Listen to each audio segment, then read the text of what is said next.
Okay.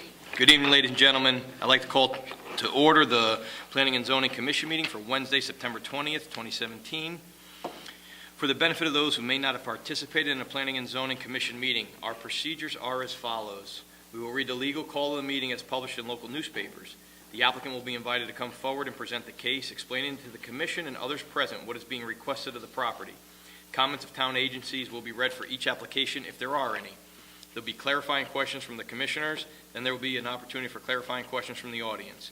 First, those who wish to support the application may come forward, and second, those who oppose the application will be invited to come forward and express their opinion.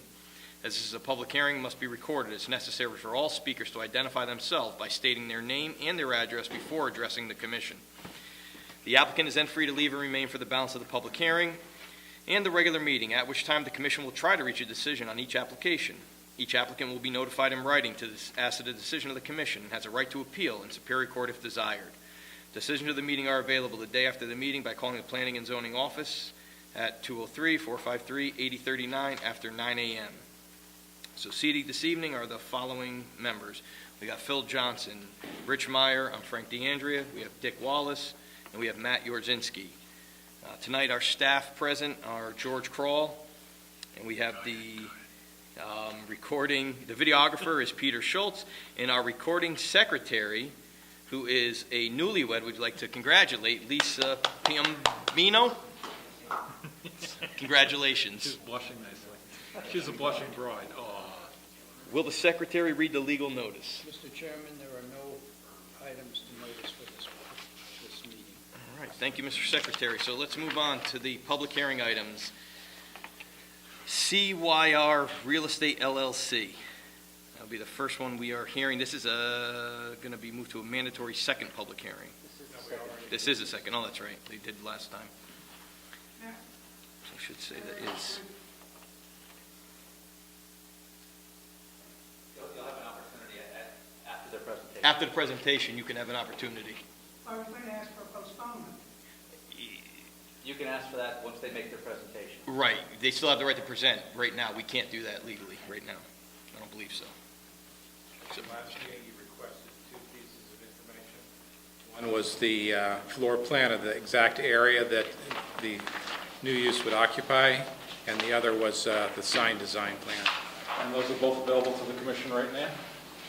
I believe you have them. Perhaps Lee and the owner would like to explain it, but they're in your packet, yes. Good. Hi, my name is Rob Pelosi. I'm the owner of the property. I live at 154 Laurel Hill Road, Branford, Connecticut. We're just trying to rent the existing office space. And, this is the existing floor plan, and we're not changing the floor plan.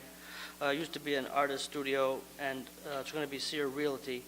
Right now, she's going to rent only a portion of the first floor. And this is, just wait till she has to use that space to grow into it. But we're not changing anything in there. So that was the plan. I think everybody got one. And then we're trying to, she needs a sign on both sides, and we're trying to pass the sign.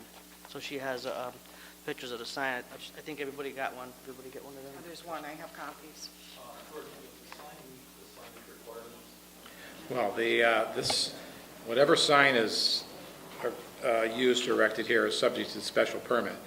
This is a residential zone, so we say it's okay. yes, it's at your discretion to decide what kind of sign and how big. Who has the sketch of the sign? You should have that in your packet, actually. Oh, okay.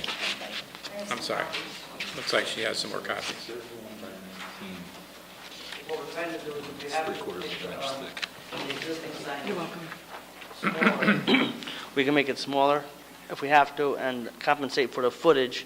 I'm not sure if the footage is what the issue is or if it's the style. We try to keep it looking. Right now, there's just a pole sign out front. The front of the building in this picture has a sign that says Floor Craze. Are they still there? Yes. I got a blueprint of the existing signs building. George, when we consider signs, is it cumulative? In other words, there's a sign on the front that says Floor Craze, and then there's a sign that says, do I say that Sear? Sear. Sear Real Estate? is it cumulative? And in a regular commercial zone, what are the limits? Depends on what zone it is. I don't know the numbers off the top of my head, but this is well under what would be allowed in a commercial zone. So that's really what I was thinking. Yeah. Is it going to be under the allowable Oh, way under the size of limitation, for sure. Okay, that's good, thank you. with the floor craze sign? Floor craze is there now. Right, but when you're adding the sign, you have to take into Yes. the aggregate of The both total, of those, right? yes. Mhm.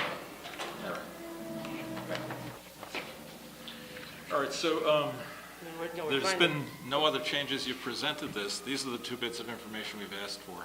Yes. And you're not changing any interior walls.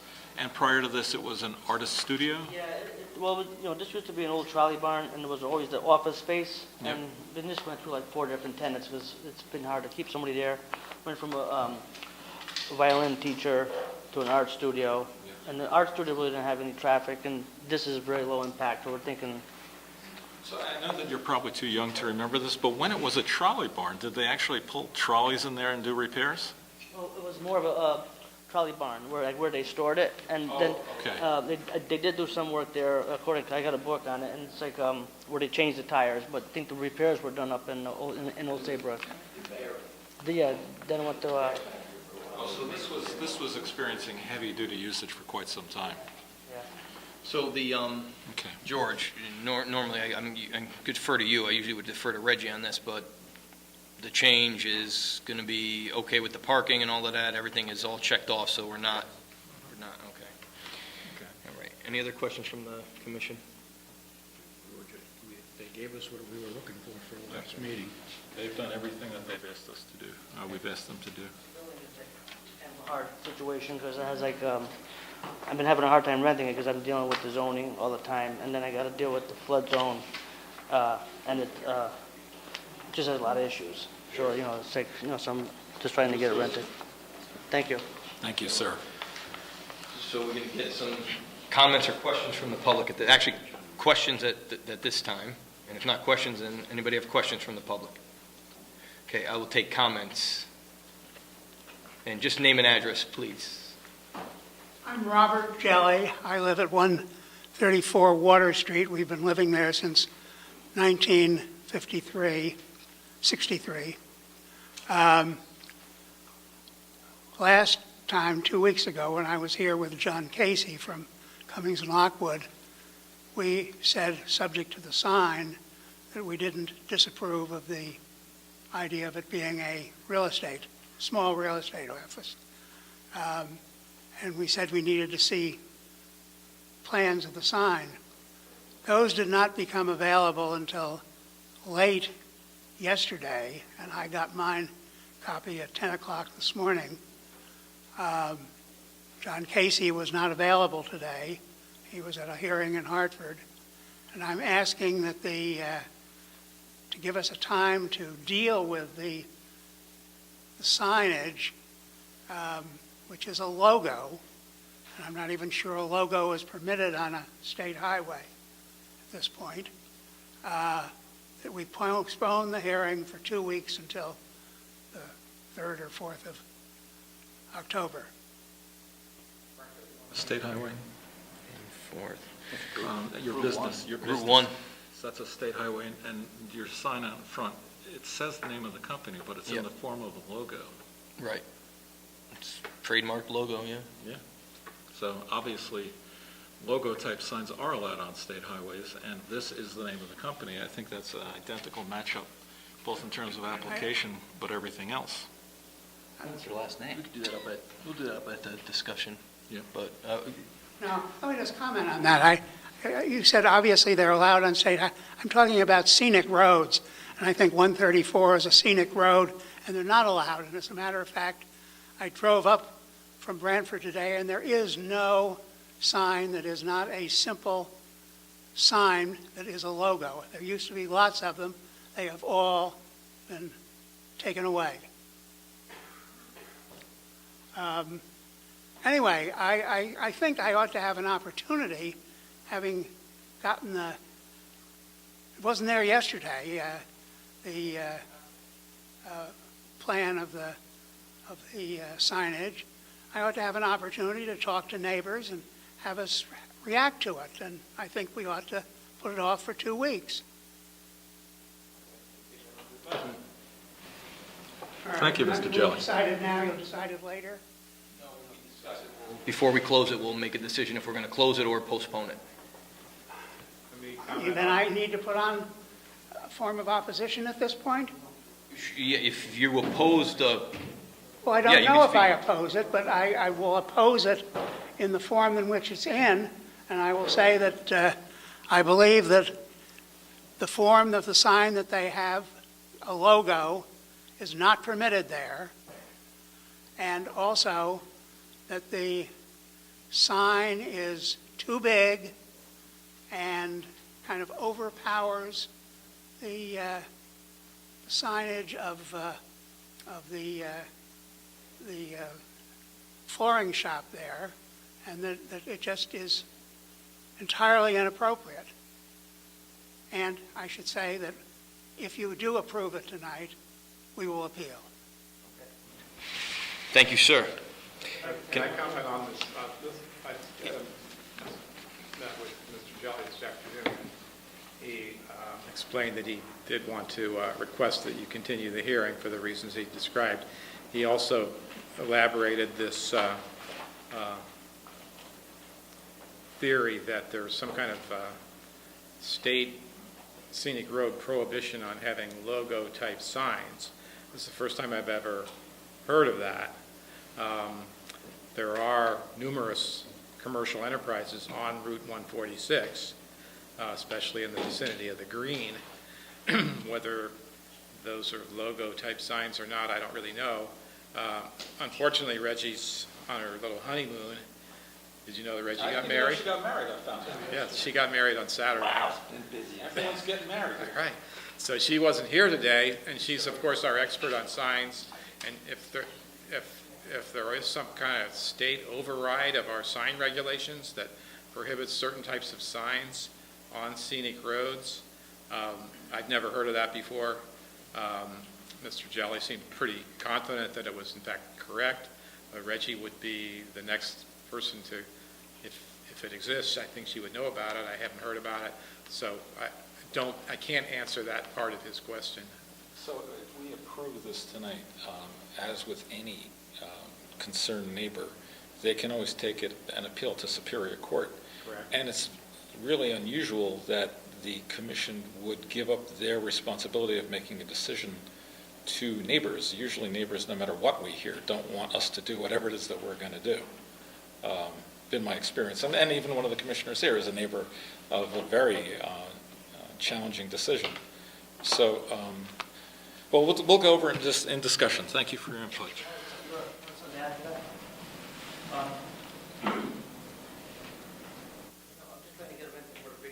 But Mrs. Sears is willing to work with the design review board and the neighbors, to like adjust the sign. She just came up, she had a recent logo sign, but she's not using that one. And we're just trying to make it match the building so it wasn't too outstanding. But she's willing to work with the design review board and for the signs and the neighbors to make it fit in. That's an interesting idea. I hadn't thought of that. Reggie, the design review committee has basically a subcommittee of one person who's a graphics designer who works with Reggie reviewing sign applications. That might be an opportunity, if you were inclined to continue the hearing, to refer this particular sign plan to them and ask for their input on it. Can we make sure they meet between now and then? Well, it's only Reggie and one other person. So I'm sure within between now and the next hearing, I would imagine that they could find time to look at this if you were so I inclined. think what the applicant just said is that they'd like our approval tonight, and they will work with whatever that person is and Reggie to refine the sign, but they're looking for an approval tonight, unless I misunderstood Right, what they and said. I'm missing the reason why we would postpone it. We've already gone through one hearing, we went through this second hearing, and like I said, I don't know any of the regulations or any of the state statutes that would state that George what is said the he- definition, right? You haven't heard of it. I know Reggie might know more, but I'm not going to believe that there's going to be something that's going to prohibit in what is the definition of a logo sign. That being said, I would be inclined to not postpone this hearing and make a decision, and if they choose us, and they're meeting all the requirements of the size. So as far as the size, what Mr. Jelly brought up, that's kind of a non-point, because you're telling us that it's under the footage that's allowed. No, in residential zones with non-conforming uses, it's basically up to the commission to decide what size sign would be appropriate in that non-conforming situation, and what design of the sign would be appropriate in that non-conforming situation. So it can't be any larger than what would be allowed in a commercial zone that would permit this type of use, and this is way under that limit. But you still have the authority, the discretion to approve or disapprove the sign based on how it integrates with the whole use and the fact that it's a non-conforming use, and you're trying to make this non-conforming use fit into the residential neighborhood to the extent possible. So you have total discretion with regard to the size, and say total, but you have discretion with regard to the size and the design of the sign. Obviously, if you're approving a commercial use, you're going to want to allow some kind of sign for that purpose, but you do have quite a bit of discretion. What I'm saying about this state veto power over sign plans, I'm not familiar with that. I've never heard of that. It seems hard to believe that the state can veto a commercial sign, but again, I don't know about that. I only heard about that for the first time this afternoon. But so you have the discretion to approve the application with the sign as presented. You can condition the approval on requiring that they go to the design review committee to, work on the design or tweak the design. Again, that's within your discretion. Thank you. Mr. Chairman, I make a motion to close the public hearing.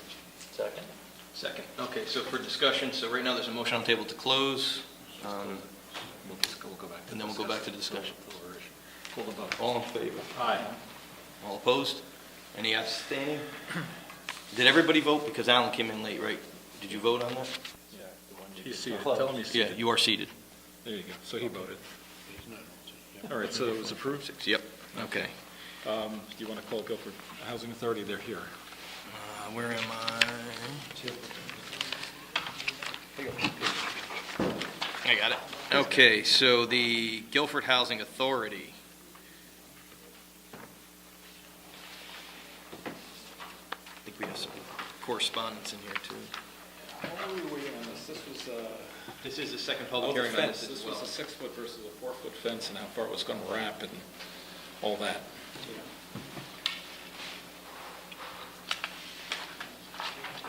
Ready when you are. We're ready for you. Thank you. My name is Joe Wren, a professional engineer, office Indigo Land Design at 40 Elm Street in Old Saybrook. Here representing Guilford Housing Authority. Angela Ross and Terry Revizza are with us this evening in the back row. And also from my office here is Ross Gladstone. Yes, this is our second public hearing. We were here 2 weeks ago. On the 6th, we went through the plan. There were a few open items, and there's also some, I believe, a letter or two that might have made it into your file from the Guilford Housing Authority, and also possibly from one of your town staff as well. That's new over last time. Just a quick review. I believe most of you were here last time. We are expanding the area to the north or northeast, the paved area, basically to create 2 rows of parking where right now there's just 1 row here with an access aisle and a dumpster on the end. So these would become parking spaces, the 24-foot aisle down the center, relocated dumpster, and then a row of new parking spaces along the top. It's going from 19 existing spaces to 35 in this area, from 19 to 35 total, with 3 standardized ADA accessible handicap spaces. A few minor changes that I want to go over with you. We met with some contractors out there, kind of like a pre-bid meeting, and during that discussion there were a few very minor things. One is we looked at a little closer the condition of the existing dumpster enclosure. It's got a vinyl fence around it, but it's been repaired, has some metal brackets on there and so forth. So the decision was made that if you try to take that apart and replace it and move it over, or relocate it, I should say, that it would just fall apart and it would be more of a headache than just to do a new one. So the decision was made to put a new 3-sided dumpster enclosure to match the proposed 6-foot high, previously proposed 4-foot high fence. You heard the public last time, they've agreed to go up to a 6-foot high fence. So the dumpster enclosure will match that 6-foot high fence, same color, same solid fence as the fence along the southwestern border. The detail previously had a gate on the front of that, and the Guilford Housing Authority would like to not have a gate. It's just, over time, it just gets, the shovel, it gets stuck. If it snows, there's snow in front of it. We see this happen a lot where the gate looks great when it's brand new, and a week or two, a few months later, it disappears, or it's broken, or it's constantly open. So in this case, add the new fence on the 3 sides, but no gate in front of it. Secondly, with the dumpster enclosure, we had it on a reinforced concrete pad, and similar to the existing one. In talking with some of the contractors and more with Guilford Housing, we elected to just keep that as a paved surface, so just continue the pavement in that area, set the dumpster on the pavement, rather than doing a separate reinforced concrete pad in that location. The curbing, we had a standard 6-inch lip curb on here before. Looking at the existing curb a little closer on site, it's actually a 4-inch flat top curb, easily, much more easily mountable with a vehicle if need be. So we just made that notation on here. Instead of a 6-inch high lip curb, it would just be the 4-inch high to match the existing, so there's not 2 different types of curb. And lastly, the fence along the southwestern line, we had it matching right into the corner of an existing fence on the GHA property, and we since just added a gap of about 3 to 4 feet, so if someone needed to get behind the fence to maintain a tree or a light pole or the backside of the fence, that they can do that without having to go all the way around the other side. So those are really the only changes. There was some discussion brought up by an adjacent neighbor, NEMA Associates LLC, I guess, 236 Church Street. As you know better as the Float Center, just to the south or the southeast. He had mentioned that there was at one time, really couldn't specify a frequency or the actual date, of someone utilizing the parking here and coming over onto this site. Guilford Housing looked into that. They did have some knowledge of someone who wasn't supposed to be on the property coming there and trying to sneak over onto the property. That situation has been taken care of. With adding 16 spaces here, no one will have, this will not be appealing any longer to anybody if it was before, because now they could park on site, and it's much closer to the entries of the building than parking on another property, trespassing and coming over. I took some photographs. First of all, I have some revised plans which take into account these revisions. Pass those through. One could be for the record. And I also have a copy of some photographs. Some of the photographs you've already seen before, but if you go to page 4, you can pass that along. Starting at page 4, going through page 8 of this, you can see that there is a 3-foot high chain link fence that partially shows on the survey map. The topography limit of the survey just happened to end in that area. But I did go out there and I did see this fence. It starts where it's shown as it starts on the survey map, right by the 12-inch maple tree. And the fence is on their side of the property, on NEMA LLC's property, not on Guilford Housing Authority property. And that 3-foot high chain link fence extends all the way up beyond this building. You can see it in those pictures. It extends well up, almost to where the float center actually is. And you can see in those pictures, there's quite a few arborvitaes, there's some brush, there's some poison ivy. It's hard for me to believe that people would be parking there on a constant basis rather than parking on site and going in. The perimeter of the Guilford Housing Authority property, is it fenced in any way? There is I don't know about the rest of the perimeter, maybe you guys could answer this, but I do know over at the end of this parking area, there is a 6-foot high solid vinyl fence. Yeah, West River Village is on the other side. That's Angela Ross from Guilford Housing. Yep. Yeah, and when we did a rehab project, we did that for them. As far as in the back there, You really need to come up and use the mic because the camera has to be able to pick you up. And do your name and address, please. Angela Ross, Guilford Housing Authority, home address, or, oh, okay. Okay. Yeah, there is a fence on this side. We put this fence up when we did another rehab project several years ago, and that's, was for West River Village. It always helps when, the same as, we're doing for those other neighbors. But as far as in the back here, anything facing out towards 77 or anything like that, no. There's never been any fencing that we've done or anything, so. Did you get my letter too that I did send out to? A bunch of letters. Yeah, we got a couple. Okay, because We'll read them when Okay. the presentation is done. Okay, because I did address a lot of your questions too in that letter. Thank you. Yeah, so I was starting to somewhat paraphrase that in GHA's stance on adding a fence, and that in fact there is a fence, and also in that letter that was mailed in from GHA that should have made it into your packets. It just goes on to say that they did have knowledge of someone that wasn't supposed to be using the property, and that situation has been taken care of. They also have discussion and have contact with their residents, and they do not have any issue of sending out a letter just to tell them that, we have these new parking spaces. We're not allowed to use adjacent properties for parking unless we have explicit purpose to do so by the adjacent property owner, in which this case we don't. So they would just be told in that letter that they cannot park there. But again, I don't really see that they would have any desire to park there if they have 16 brand new parking spaces right out in front with sidewalks right to their front doors. It doesn't make any sense. The only gap in the fence that doesn't have all brush in front of it is right by that 12-inch maple tree it shows in one of those pictures. But they have to walk down to the southwest off of the parking area down through a lightly wooded area and go through.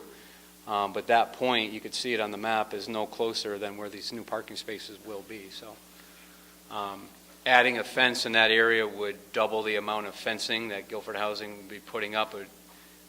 There's about 180 feet right now proposed. That would be over 200 feet if they close that around that side, so it would double their fence costs, or possibly more than double their fence cost. It would be a financial hardship for them. Lastly, your fire chief or fire marshal looked at this. I believe you have a short letter from him in your package. His only concern was in looking at this plan is this little island that we built with the decorative tree on it. The reason why that island is there, obviously, is to channelize traffic, because now the two-way aisle is down here along the southern edge, and then the parking spaces are up here. So this protects the vehicles that are parked here, so someone doesn't come in straight and into the side of the vehicle. It's low profile. It's the 4-inch curb instead of the 6-inch curb. Any vehicle can mount it if it purposely needed to do so. We can remove the tree if that was a restriction. We did send him an email about that, but he asked if we could, look in to see if the turn of a truck would make it, and it is fairly gentle, rather than right now they have to come up and if they had to get into this area, they have this whole parking area to access as well.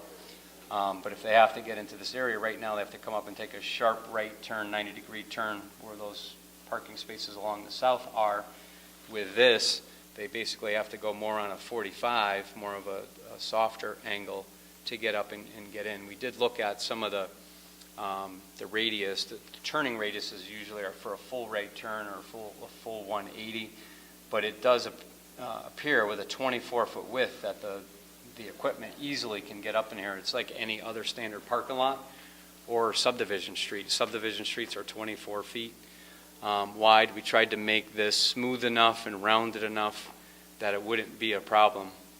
But of course, it could be removed and just striped if the commission thinks that that would be better than the 4-inch raised island that would have grass on it and a small tree if you so desired. So, this letter from the Guilford Fire Department, the way I'm reading this, is he requesting that you think about doing it, or is he saying he wants you to get rid of it? What is your opinion of this? In reading the letter, I think my opinion would be that he wanted us to remove it. In a subsequent email to him, they actually gave us their drawings of their equipment, their fire apparatus, which we then translated on a drawing. And, as obviously the equipment has a very long wheelbase, so it doesn't turn like some in the cities that you see. So obviously we have to look at that around the corner, and we did do a little sketch and showed that it's easier for them to do this than to make a sharp 90-degree turn in there. And also they have all this other pavement area as well. So, if they had to get to this unit, they could easily get in here, and there's enough hose really to get anywhere. It's really if they feel that a striped island would be better, I think a grassed island with a tree on it would aesthetically look better, and I think it would serve the purpose. If they had to mount that island, with a 30-inch tire and a 4-inch curb, they could easily drive over the island. They do it frequently. Sometimes they request the 4-inch curb versus the 6-inch curb because they could mount it more easily. But that's, if there is a fire safety concern, that can be a striped island. It would be more impervious and less landscape.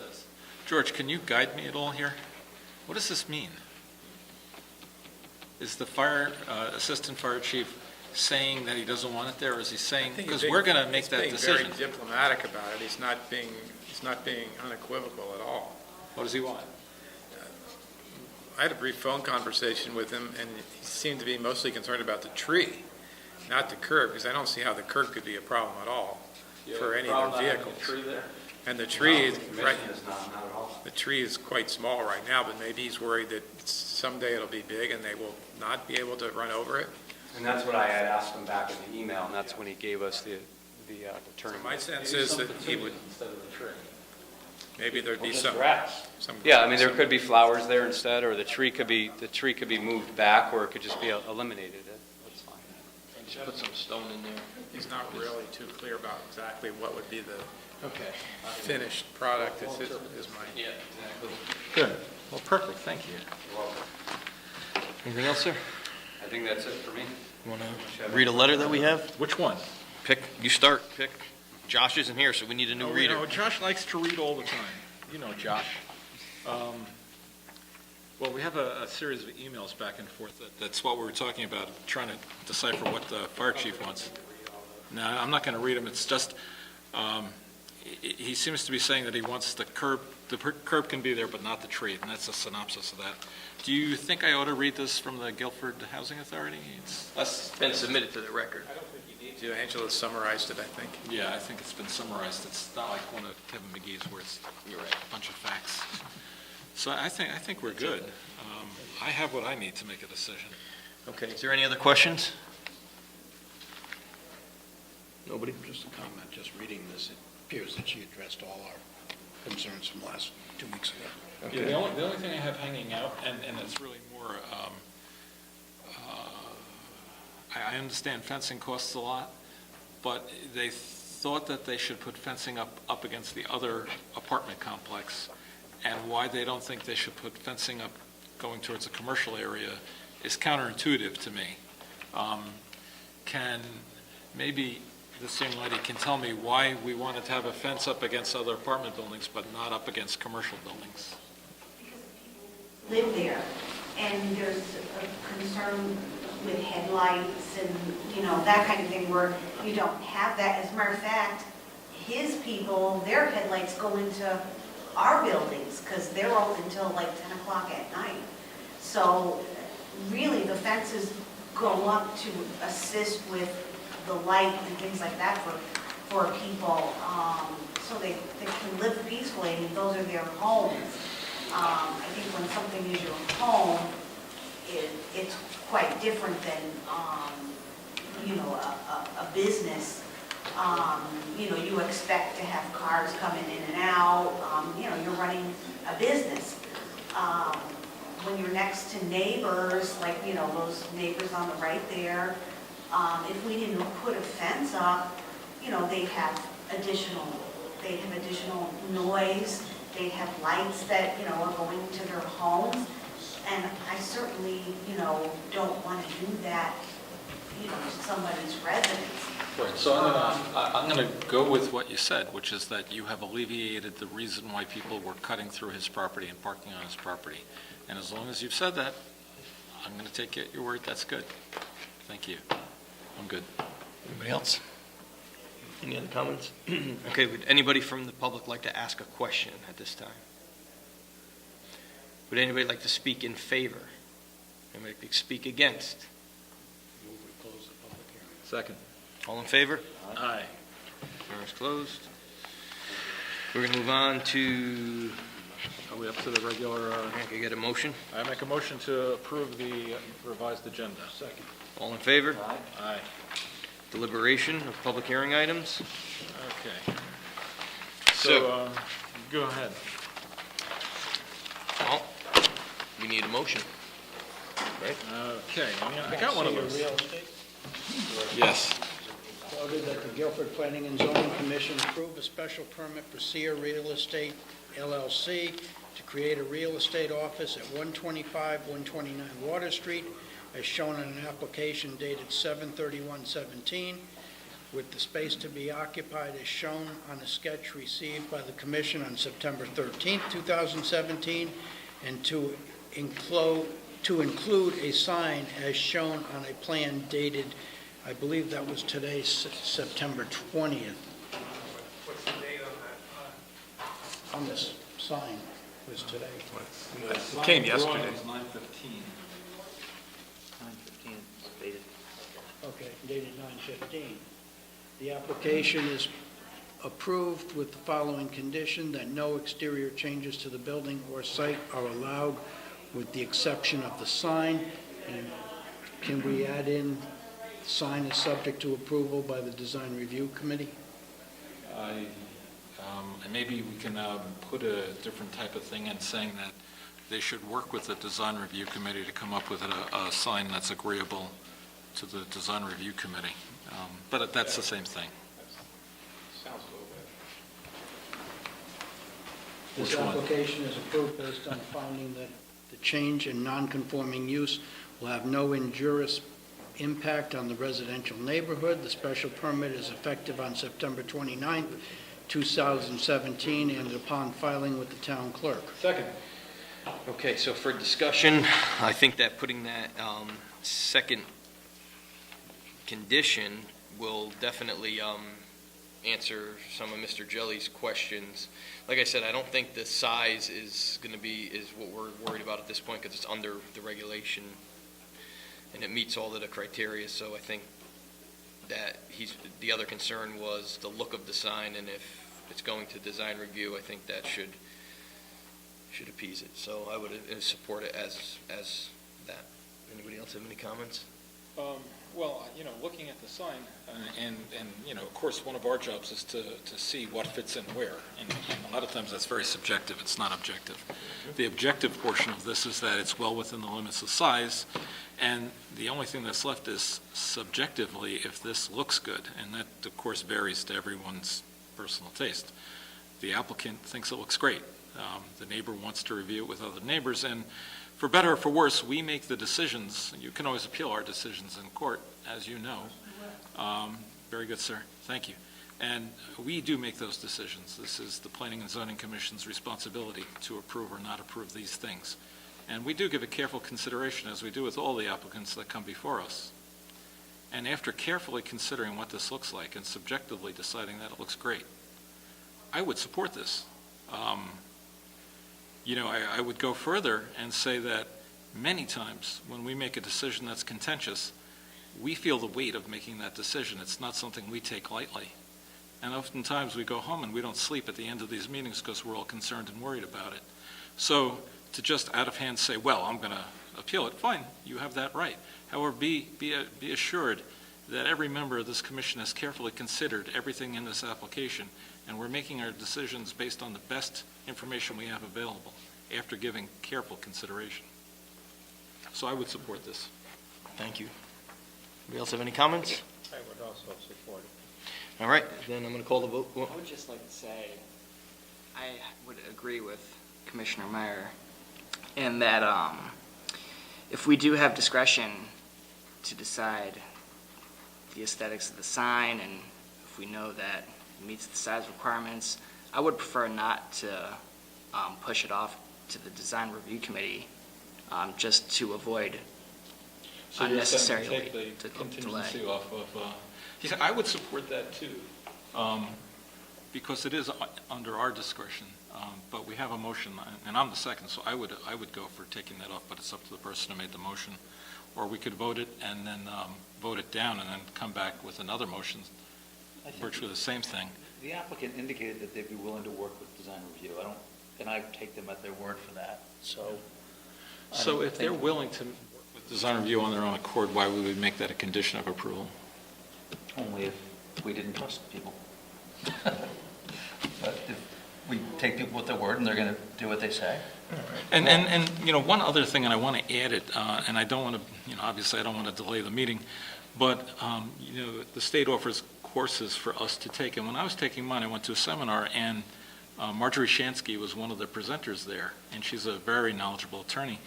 And one of the things that she said stuck with me: we are granted, as commissioners, broad discretionary powers, and that's almost unbelievable, the amount of power that has been put in our hands, because we make the decision for everybody concerned as to whether or not we think this sign looks good, and it'd be almost impossible to overturn our decision in court because we've given careful consideration to all the information available to us. You heard me say that we have all carefully considered this, and the only time our decisions are ever overturned is when it can be shown that we didn't consider it. You know, they give us that discretion. They're trusting us to make a decision. And in reflection of that trust, I kind of think it should be up to us. It's up to us in the letter of the law. Right. And design review technically is advisory only. Right, to us. To us. Not, so, This will, all sign They'll have to get a sign permit, notwithstanding the fact that you've approved this particular plan. And Reggie always takes new sign applications. He meets with the person on the design review committee, who is their graphics person, and kind of goes over it with them, just to see if, even where there's no discretion at all, to see if that person has any suggestions to the applicant as to how to make the sign better. but it's in the form of a suggestion. And it's a suggestion, And correct? that's what the motion was. Right, so whether you make that a condition of approval or not, Reggie will, when she gets a sign permit application, meet with the committee and talk about it and the person who's proposing the sign will also be there, and she can hear, you know, them say, well, I don't think you ought to, you know, I think this should be a slightly different color or whatever. Mr. Chairman, in light of all the procedural that's brought before us, why don't we strike condition 2? Need to get a re-second. I second it. Okay. Call the vote. All in favor? Aye. Unanimous. Passed. Thank you. Thank you. Could we move on to the Guilford Housing Authority, please? Yeah, tonight. For tonight. Good old Josh. That's you. Wait, let me make the motion. Here. I got one too. I'm not completely disorganized here. Voted that the Guilford Planning and Zoning Commission grant an exemption to 273-75 of the zoning code regarding stormwater management, and the activity proposed will disturb less than a 1 acre size of land surface. Voted that the Guilford Planning and Zoning Commission approve a special permanent site plan revision for the Guilford Housing Authority, 32 Guilford Court, map 53, lot 18A, as shown in site plan prepared for the Guilford Housing Authority, incorporated by Indigo Land Design. 2 sheets dated August 11th, 2017, revised 9/15. This application is approved with the following conditions: that the town of Guilford zoning enforcement officer be notified to inspect the sedimentation and erosion control measures prior to any construction. This application is approved based on finding that it conforms to zoning code. Special permit is effective September 29th and upon filing with the town clerk. We have a new revision date, I think. Is that today's date or yesterday's date? 9:15 here. The motion was updated, it is 9:50. 9:15, okay. Second? All right, Okay, so, this discussion, this is, they met all of the questions that were asked. It was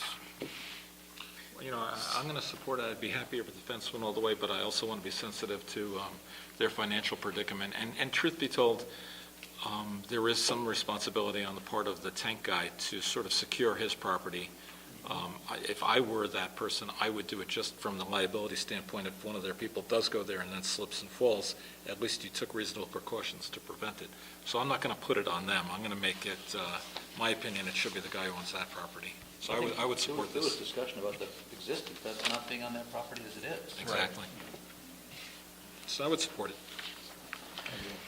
good. Yeah. Guys, anything to add? I walked it today, just took one last empirical look at it. and I'd like to comment, should we include one of the conditions about the tree on the island being removed? Yeah, that's a good idea.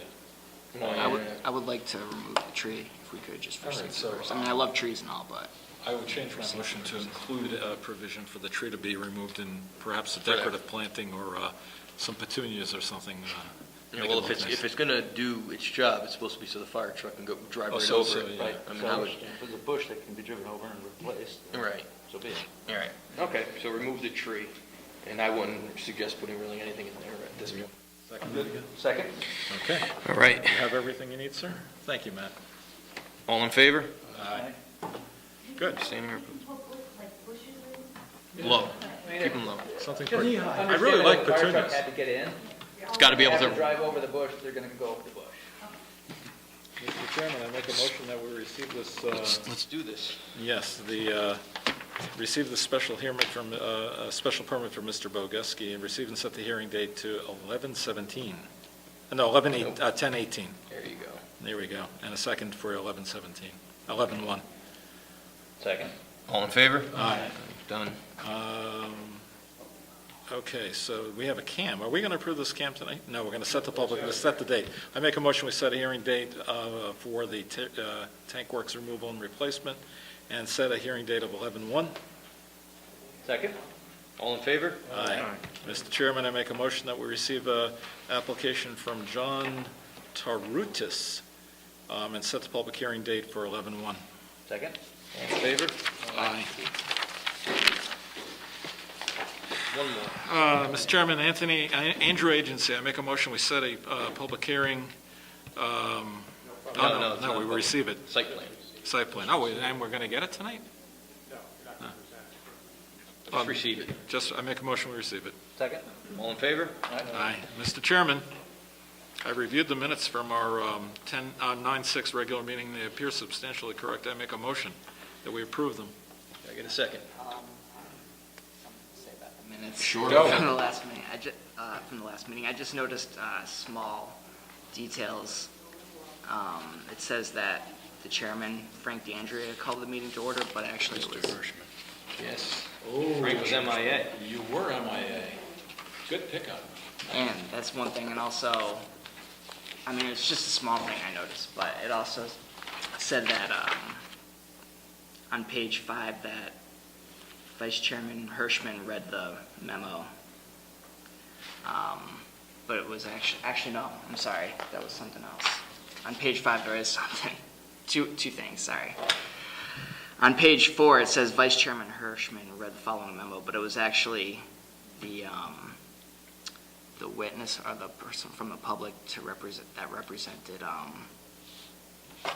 the engineer that were the engineer that actually read it. It was actually Joe Wren that read this memo, and it's just a small thing, but it was actually Joe Wren that read the memo, Good pickup.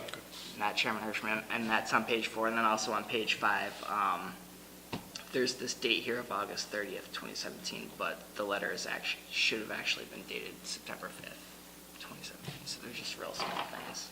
This is writing all that down. She did Is it. that it, sir? Perfect. All right, so with those revisions, I motion that we approve it. Okay, can I get a second? Can I get a call? All in favor? Aye. Mr. Chairman. Wait, hold on, 'cause I got to abstain because I wasn't here. Yes. That's one abstention. He's always there. Mr. Chairman, I make a motion that we adjourn this meeting. Second? All in favor? Aye. Aye. Thank you. Good night. Short meeting, good work.